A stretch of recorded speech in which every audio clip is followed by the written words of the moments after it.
সাবেক রাষ্ট্রদূত Peter D Haas এখন আলোচনার কেন্দ্রবিন্দু। অভ্যুত্থান পরবর্তী সময়ে শুধু নয়, শেখ হাসিনা সরকারের সময় ছিল তাকে নিয়ে নানা আলোচনা। এমনকি সরকার পতনে পশ্চিমা শক্তির সহায়তার ভূমিকা পিটার হাসের হাত ধরেই হয়েছিল বলেও গুঞ্জন রয়েছে।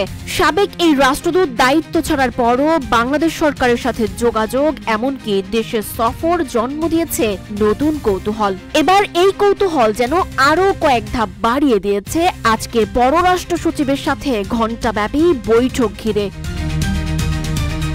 অতি গোপনীয়তার সাথে করা বৈঠকটি নিয়ে এখনো কোনো সঠিক তথ্য জানায়নি পররাষ্ট্র দপ্তর। প্রশ্ন উঠেছে, সাবেক এক রাষ্ট্রদূতের সাথে পররাষ্ট্র সচিবের বৈঠকের উদ্দেশ্য কি? কোন এজেন্ডা নিয়ে বাংলাদেশে সফর করছেন পিটার হাস?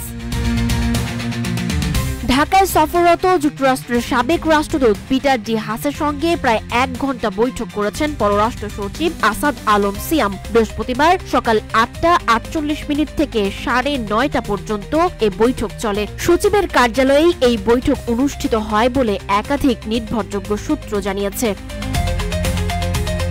শনিবার 1 সপ্তাহের সফরে বাংলাদেশে আসেন পিটার হাস। সফরের অংশ হিসেবে তিনি বুধবার কক্সবাজারে গিয়ে রাতে ঢাকায় ফেরেন। এর মধ্যেই এনসিপি নেতাদের সঙ্গে তার কক্সবাজার বৈঠক নিয়ে ফের জল্পনা শুরু হয়েছে।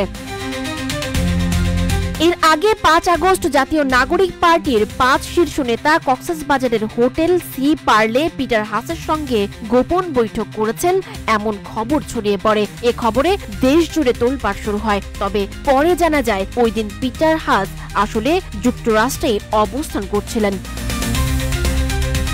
বাংলাদেশের রাষ্ট্রদূতের দায়িত্ব পালন শেষে গত বছরের অক্টোবরে এক্সিলারেট এনার্জিতে যোগ দেন পিটার হাস। এই বহুজাতিক কোম্পানি মহেশখালীতে ভাসমান এলএনজি টার্মিনাল পরিচালনা করে। প্রতিষ্ঠানটি বলেছিল, বাংলাদেশে ব্যবসা প্রসারে পিটার হাসের অভিজ্ঞতা কাজে লাগাতে তারা তাকে নিয়োগ দিয়েছে। ফলে অবসর নেয়ার পরও তার বাংলাদেশে আসা যাওয়া অব্যাহত রয়েছে। এপ্রিল মাসেও ঢাকা সফরে এসে Peter Haas US Bangladesh business কাউন্সিলের উদ্যোগে আয়োজিত এক বৈঠকে অংশ নিয়েছিলেন। সেখানে জ্বালানি নিরাপত্তা, বিনিয়োগ ও প্রযুক্তি খাতের সম্ভাবনা নিয়ে আলোচনা হয়। সেই সফরে তিনি অন্তর্বর্তী সরকারের প্রধান উপদেষ্টা ডক্টর মোহাম্মদ ইউনূসের সঙ্গেও দেখা করেছিলেন। সবশেষ এবার ঢাকায় এসে পররাষ্ট্র সচিবের সঙ্গে বৈঠক করলেন পিটার হাস। তার এই সফর ও বৈঠক নিয়ে কূটনৈতিক মহলে নতুন করে শুরু হয়েছে সমালোচনা।